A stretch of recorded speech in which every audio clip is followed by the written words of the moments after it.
죄송스러운 일인데요. 우리 학교 있을 때 보면 무슨 교수님들 환갑이라고 무슨 화갑 기념 정년퇴임 그거 구백에서 진짜 괴로운 일이거든요.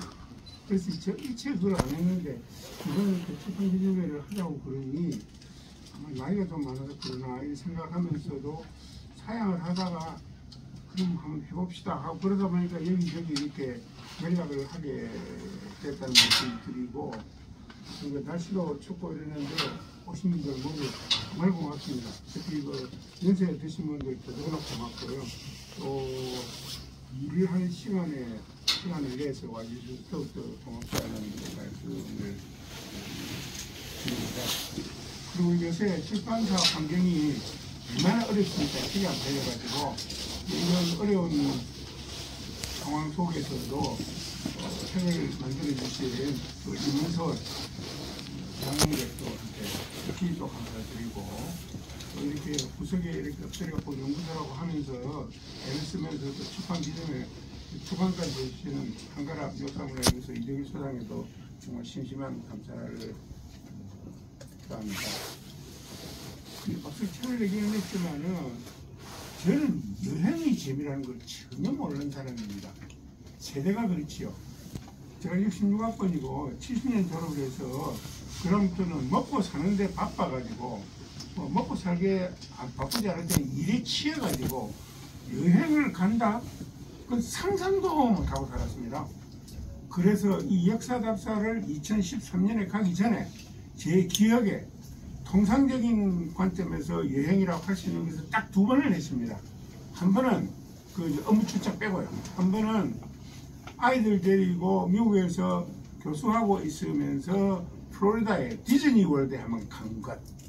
그 다음 또 하나는 1987년도 귀국하면서 가족 데리고 하와이에 오는 길에, 귀국하는 길에 하와이에 일주일 있었던 것 밖에 없습니다. 그리고 여행 재미 전혀 모릅니다. 고등학교 때 수학여행 간 거 있네요. 그때 물론 경주 갔죠. 경주 갔는데, 그러다가 이제 정년퇴직하고 어떻게 하다가 2013년에 한가람 역사연구소에서 문화연구소에서 주관하는 중국 답사 여행에 같이 가자고 그래서 그냥 친구 따라 강남 간다고 같이 합류를 했어요. 그런데 그때 간 게 북경에서 내려가지고 대동으로 갔다가 대동에서 태원으로 갔다가 산서성, 거기에서 산서성 중간으로 가로지르는 태양산맥, 그 중간에 흐르는 분화, 이걸 따라서 쭉 내려가서 그 끝에 가면 하남성이거든요. 그래서 은나라 그 마지막 수도였던 은어, 그걸 보고 정주에서 귀국하는 일정이었는데, 이야, 이거 정말 재밌더라고요. 정말 재밌어요. 정말 재밌는 것이 북경에서 대동까지 가는 길이 양쪽에 산맥이 있습니다. 음산산맥, 천산산맥. 그 주위가 회랑인데 회랑이 넓었다가 좁아졌다 해요.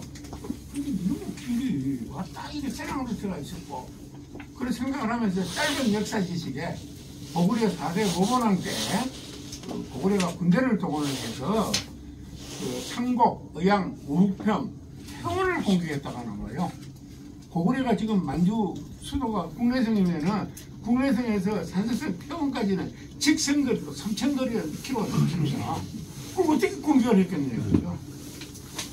그래서 지형으로 가만히 따져보니까 그 책에 나와 있습니다. 약간은 그러려면은 고구려가 조금 서쪽에 있으면 충분히 가능했겠다. 그것도 겨울에 공격을 했으면은 그 회랑 자체가 상근하라는 강이 흐르는데 강이 흘렀기 때문에 말을 타고 얼음이 꽉 얼어버리면은 그 자체가 고속도로거든요. 그래 가능하다. 뭐 이런 생각도 해보게 되고, 그러다가 태양산맥 중간에 내려오다가 그 태양산맥이 깎아지는 절벽에 얼마나 험준합니까? 그 중간에 있잖아요.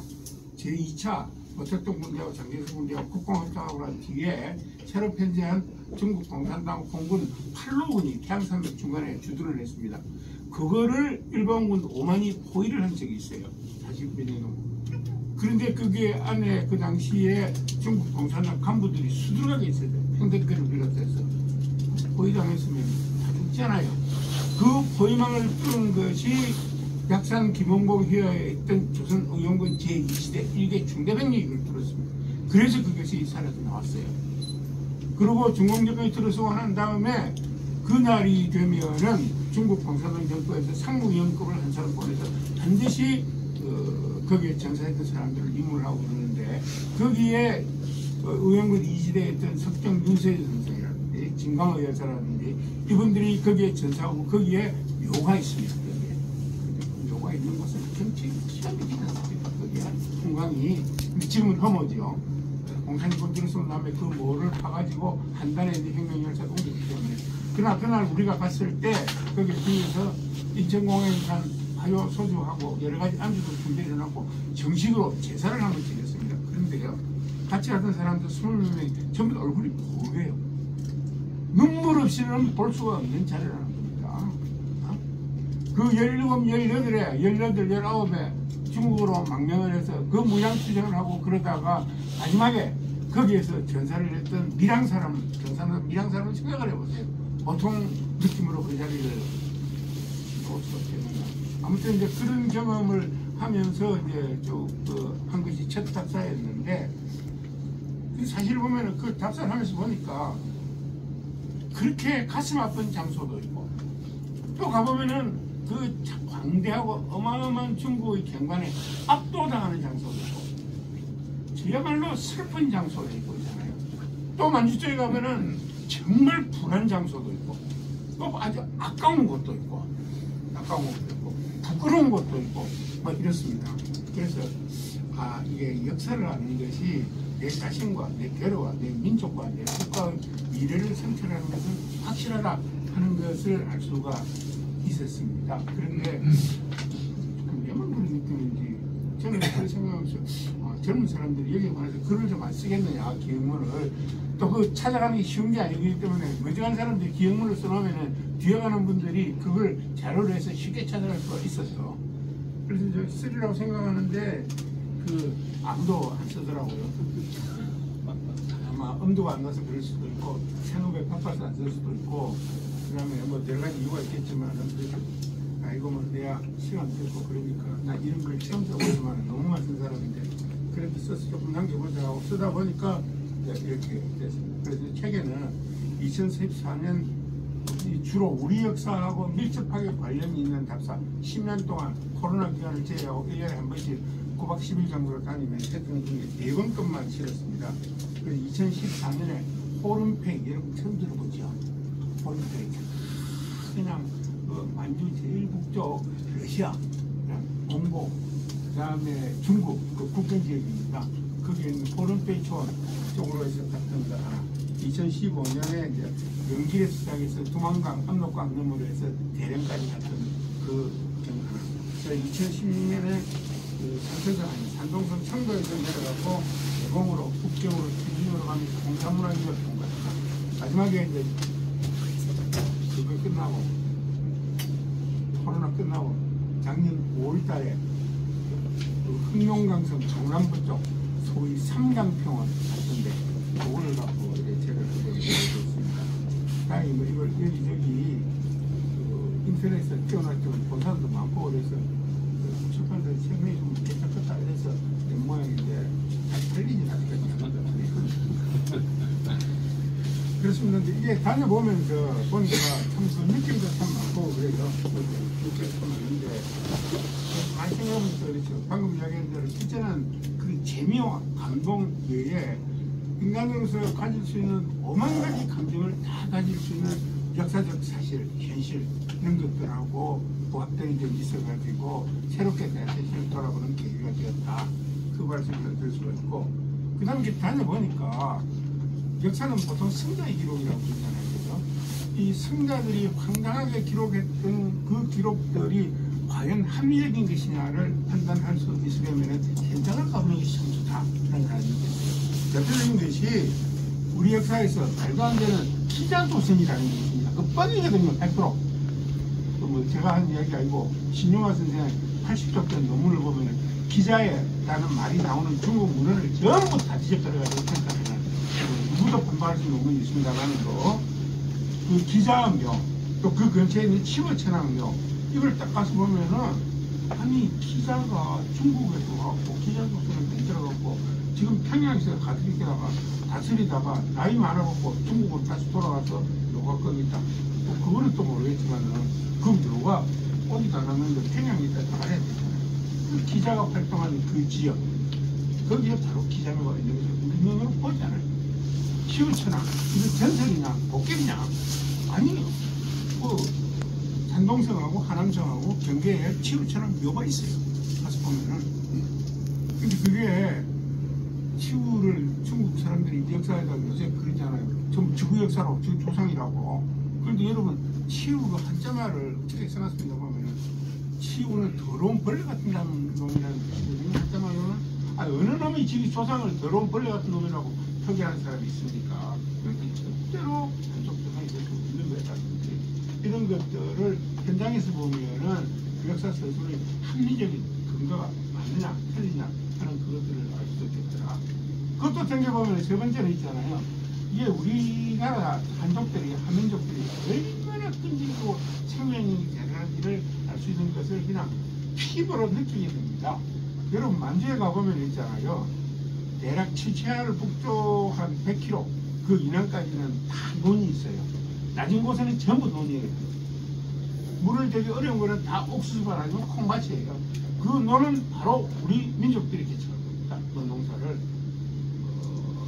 명자호란 때 포로를 잡혔던 강홍익 장군의 부자들 중에 부하들 중에 남한 사람들이 그걸 한 거고 그 뒤에 그 소현세자가 범으로 갔을 때 소현세자 세자빈 강씨가 그 우리 포로를 잡혔던 사람들 가서 농사를 지어가지고 그 대농사. 그 다음에 일제 강점기에 우리 독립투사들 항일 가문에서 만주에 가가지고 만들었던 논 그것들이 지금 전부 논의대가 있는 거예요. 특히 상강평원은 대략 흥룡강 동남부지만은 면적이 한 9만 제곱킬로미터예요. 우리 남한만 합니다. 단원이에요, 단원. 그것이 1920년 중반까지만 해도 전부 늪지였어요. 그런데 그게 이제 우리 그 조선족들이, 동포들이 전부 이주해서 개혁하는 것이 단원이거든요. 그 끈질긴 삶, 그 개척, 그걸 우리가 꼭 받고 배워야 된다는 것입니다. 그러다가 호른페이 촌, 그 넓은데, 무려 우리 대한남북한 그 보태보다 넓은 지역인데, 그 지역에는 기록을 보면 있잖아요. 한족들, 조선족이 8,000명 산다고 되어 있습니다. 근데 그 호른페이가 어제 안에 중국 사람들이 써놓은 걸 보니까 지금은 농업이 굉장히 많이 되고 있는데, 그 농업은 전부 조선족들이 개발을 해서 이 시대에서 시작한 것이 호른페이 쪽은 또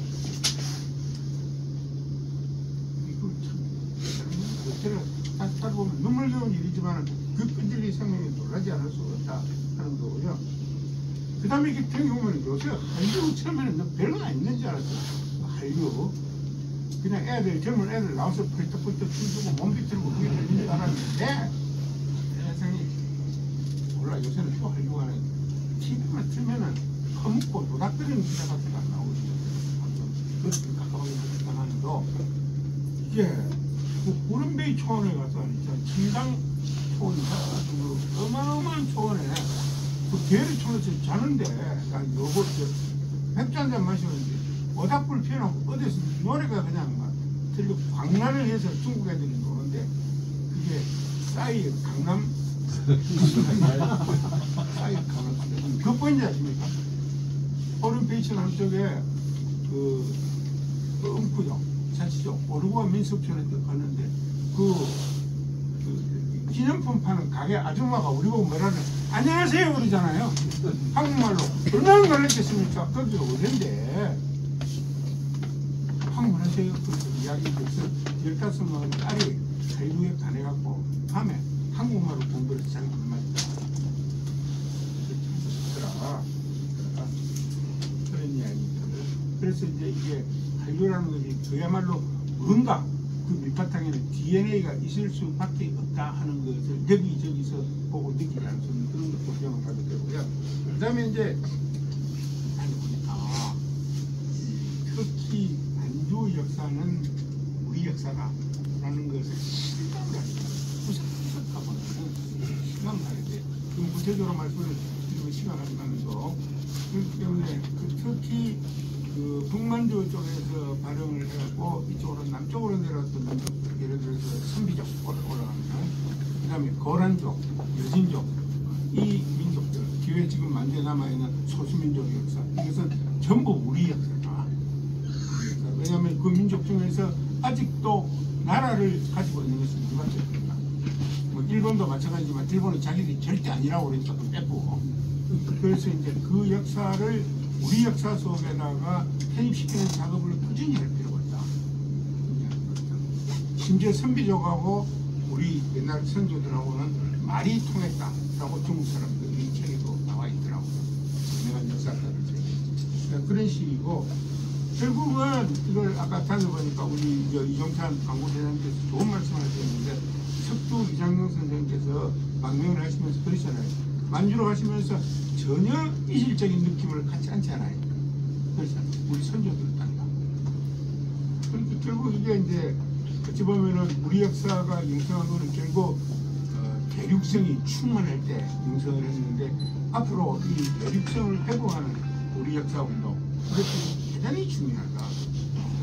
심지어 이것이 단순히 당군정서뿐만 아니고 당군정서에서 신시 배달국까지 올라가고, 특히 최근에 소남산 유적들이 발견되었고, 이 소남산 유적에서 어마무시한 아름다운 꽃기들이 쏟아져 나오는데, 그것은 공산문화보다 더 2000년 정도 빠를 거거든요.